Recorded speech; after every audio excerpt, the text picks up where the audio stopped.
Salam teman-teman semuanya, salam sejahtera bagi kita semua. Perkenalkan, nama saya Rosimha Gili dengan NIM 0536715004. Saya merupakan mahasiswa dari Universitas Terbuka dengan program studi Ilmu Administrasi Negara. Pada kesempatan kali ini saya akan menjawab tugas 1 mata kuliah logika mengenai macam-macam term dan sesat pikir atau logikal fallacy. Bagian 1, macam-macam term. Term pada hakikatnya terbagi menjadi berbagai jenis berdasarkan cakupan sifat dan fungsinya dalam sebuah proposisi atau pernyataan.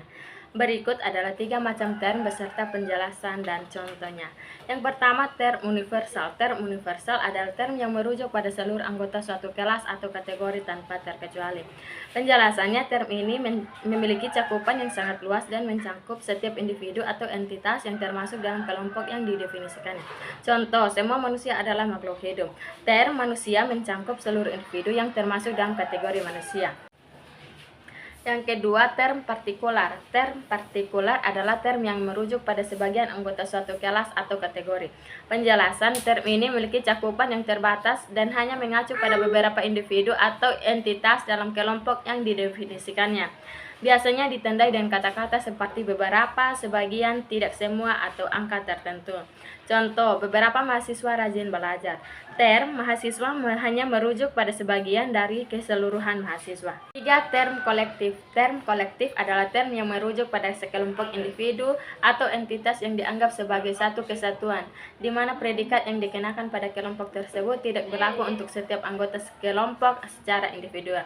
Penjelasan, term ini menekankan pada keseluruhan kelompok, bukan pada bagian-bagiannya secara terpisah.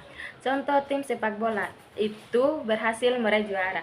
Predikat berhasil meraih juara berlaku untuk keseluruhan tim, bukan berarti setiap pemain secara individual meraih juara tanpa adanya tim.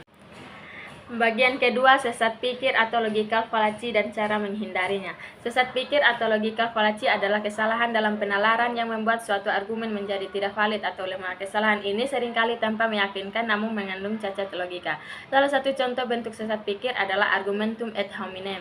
Penjelasan, sesat pikir ad hominem terjadi ketika seseorang menyerang karakter pribadi atau latar belakang orang yang menyampaikan argumen, bukan menyerang argumen itu sendiri. Contoh, Anda tidak berhak mengkritik kebijakan pemerintah karena Anda sendiri pernah melakukan kesalahan di masa lalu. Argumen ini menyerang pribadi pengkritik, bukan mengevaluasi validitas kritik terhadap kebijakan pemerintah.